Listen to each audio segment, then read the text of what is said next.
आज का टॉपिक है सम ऑफ जीपी। सबसे पहले हम देखेंगे sum of GP of fixed number of terms that is n terms, और उसके बाद देखेंगे sum of a GP consisting infinite terms. Let suppose एक जीपी है और उसके सम को डिनोट करेंगे s से। पहला टर्म a ले लिया और उसका कॉमन रेशियो ले लिया r, तो इसका सम होगा a plus A R plus A R square plus A R cube, और n टर्म्स हैं तो कैसे लिखेंगे A R to the power n minus one. ये आपको पिछले लेक्चर में दिखाया गया था। अब इसका सम निकालने के लिए r से मल्टीप्लाई कर लेते हैं, आर एस, और एक एक टर्म शिफ्ट करके लिख लेते हैं। ए से आर की मल्टीप्लाई हुआ तो आया ए आर, इसको मल्टीप्लाई किया तो ए आर स्क्वायर, इसको मल्टीप्लाई किया तो ए आर क्यूब। जो यहां पर टर्म आएगा वो A R to the power N minus one, और इसको जब मल्टीप्लाई करेंगे A R to the power N. अब ये हमारी दो इक्वेशन हो गई, इक्वेशन वन और दिस इज इक्वेशन टू। अब आपको समझना होगा कि यहां पर दो केस बनेंगे। एक आर की वैल्यू मतलब पॉजिटिव आर की वैल्यू ग्रेटर देन वन है, और दूसरी मॉड आर की वैल्यू लेस देन वन। एक एग्जांपल ले लेते हैं। मान लो कोई जीपी है और उसका ए ले लिया हमने 10 और आर ले लिया 2। यहां पर भी ए इज इक्वल टू 10 लिया और R is equal to half ले लिया समझने के लिए। तो अब जब सेकेंड टर्म होगा तो ये बढ़ गया 20 आया, लेकिन इसके केस में घट गया। ठीक है, तो जब मॉड आर इक्वल टू 1 है तो पॉजिटिव वैल्यू रखने के लिए यहां पर हमको, चूंकि बाद वाला टर्म हाई आ रहा है, इसलिए 2 माइनस 1 होगा, और इस केस में बाद वाला टर्म चूंकि छोटा हो जा रहा है तो 1 माइनस 2 होगा। ये बात आपको समझ में आ गई? तो पहली कंडीशन ले ली, मॉड आर ग्रेटर देन 1। ठीक है, दिस इज कंडीशन 1। तो इस केस में 2 माइनस 1 होगा। अब समझ लेते हैं, 2 माइनस 1 है तो ये माइनस होगा, ये माइनस होगा, और जब ये माइनस होंगे तो ये टर्म कैंसल आउट हो जाएंगे आपके, और ये पॉजिटिव ही रहेगा। तो ये हो गया r माइनस 1 इंटू एस और A R to the power N minus A. तो सम आ गया सीरीज का A R to the power N, A common ले लीजिए, माइनस 1 नीचे r माइनस 1, और ये कब है? तो मॉड और ग्रेटर देन 1 होगा। अच्छा, इसमें देख लेते हैं, अगर r इज इक्वल टू 1 हो जाए तो क्या होगा? लिख लेते हैं, S A plus A into 1 plus A into 1 का square plus A into 1 to the power N minus 1। Clear है? समझ में आ गया होगा। ये आपके एन टर्म्स हैं, तो S is equal to N A. अब कंडीशन 2 ले लेते हैं। कंडीशन 2 क्या होगी? जब मॉड आर लेस देन 1 है, तो इस केस में इक्वेशन 1 में से इक्वेशन 2 आप सब्सट्रैक्ट करेंगे, तो ये आपका माइनस होगी, ये माइनस हुआ, ये माइनस हुआ, ये माइनस हुआ, और ये माइनस हुआ, ये भी माइनस हो गया, इसके साथ प्लस का साइन रहेगा। तो उस केस में S 1 minus R equal to A minus A R to the power N. यहां से ए कॉमन लीजिए, 1 minus R to the power N, और यहां से 1 माइनस आर इसके अपॉन में आ गया। तो ये आपका फॉर्मूला हो गया जिस कंडीशन में जब मॉड आर लेस देन 1 है। अब जब मॉड आर ग्रेटर देन 1 था तो वो फॉर्मूला भी यहां पर लिख लेते हैं।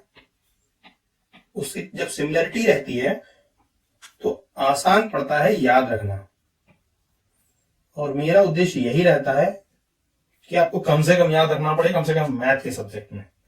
तो आप देखिए,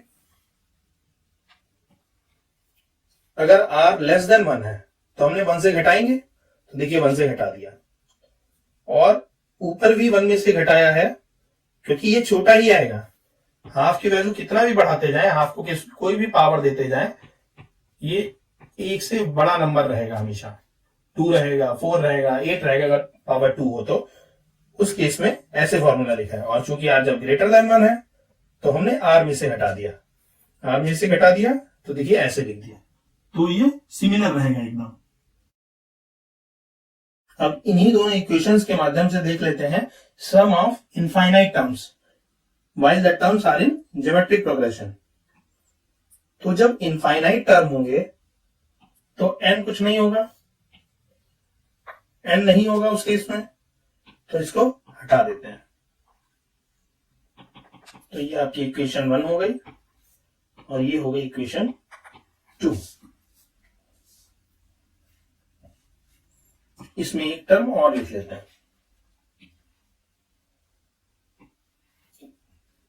अब इसमें भी याद रखिए 2 कंडीशन होंगी, एक मॉड और ग्रेटर देन 1, या इक्वल टू 1 भी इसमें एक कंडीशन ले लेते हैं, और इसमें एक होगी मॉड और लेस देन 1। अब देखिए, अगर मॉड और ग्रेटर देन 1 है, मान लो जैसे कोई एक्चुअल सीरीज ले लें जिससे आपको जल्दी समझ में आए, 2 + 2 to the power 2 + 2 to the power. अब ये इनफाइनाइट तक जा रहा है। अगर ये इनफाइनाइट तक जा रहा है तो ये मिलियन भी आएंगे, बिलियन भी आएंगे, ट्रिलियन भी आएंगे, और ये कभी भी आप जो भी टर्म सोचोगे उससे ज्यादा एक टर्म ऑलरेडी अवेलेबल है और आप खुद बना सकते हैं। इस केस में जब इनफाइनाइट टर्म्स की सीरीज का जो सम होगा, मतलब जब r ग्रेटर देन 1 होगा, तो s इनफाइनाइट इनफाइनाइट होगा। क्लियर है? दूसरा, अगर मान लो इसे 1 भी ले लो, 2 to the power 1 to the power 2 1 to the power 2, ऐसे चलने दो। तो इसमें भी आप मान लो एक टर्म मान लिया मिलियन ले लिया, ठीक है, ये 2 है ना, 2 को मिलियन टाइम्स ऐड कर लो, फिर बिलियन टाइम्स ऐड कर लो, चलता रहेगा। इसका मतलब उस केस में भी इनफाइनाइट टर्म्स का सम इनफाइनाइट होगा। तो इससे हमारा कंक्लूजन क्या आया? अगर मॉड और ग्रेटर देन और इक्वल टू 1 है तो इनफाइनाइट टर्म्स की सीरीज अगर जीपी में जो है तो उसका सम इनफाइनाइट होगा।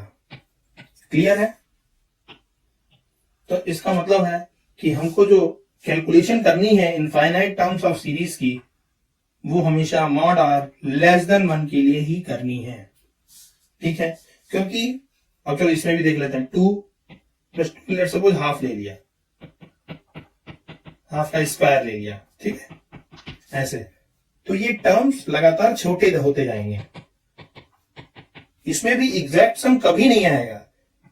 लेकिन एक बात ये ध्यान रखनी है, एक ऐसी वैल्यू आएगी जिसके बाद जो बचे हुए टर्म्स हैं उनका सम नेग्लिजिबल होगा। तो एग्जैक्ट सम कभी नहीं आएगा, लेकिन एक ऐसा अप्रोक्सीमेट सम आएगा जो आपकी कैलकुलेशंस के लिए सफिशिएंट होगा। तो मॉड आर लेस देन 1 के लिए करते हुए, तो जब ये लेस देन 1 है तो मल्टीप्लिकेशन आर से करने के बाद जो स्मॉलर टर्म मिलेंगे तो हमको 1 - 2 करना है। ठीक है,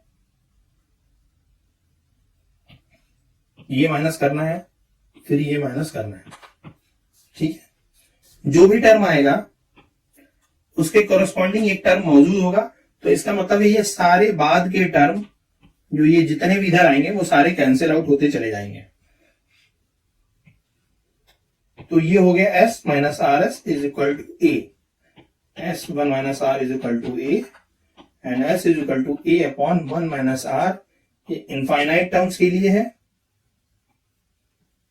और इसकी कंडीशन है r लेस देन 1। जो हमने आज पढ़ा उसको समराइज कर लेते हैं, इससे आपको एक नजर में सब कुछ दिखाई देगा और ध्यान रखने में, उसको रिकॉल करने में आसानी रहेगी। तो हमने आज 4 फार्मूले पढ़े। Sn is equal to a r to the power n minus 1 over r minus 1, और इसकी कंडीशन है mod r greater than 1।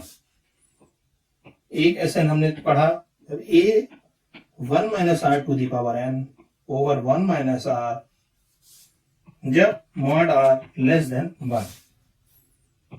Similarly s infinite is equal to infinite जब r इज ग्रेटर देन और इक्वल टू 1।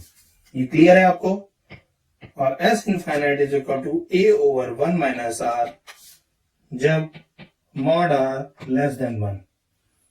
तो ये आपके 4 फार्मूले आज आपने सीख लिए। उम्मीद है कभी रटने दोबारा नहीं पड़ेंगे। पढ़ते रहिए, बढ़ते रहिए।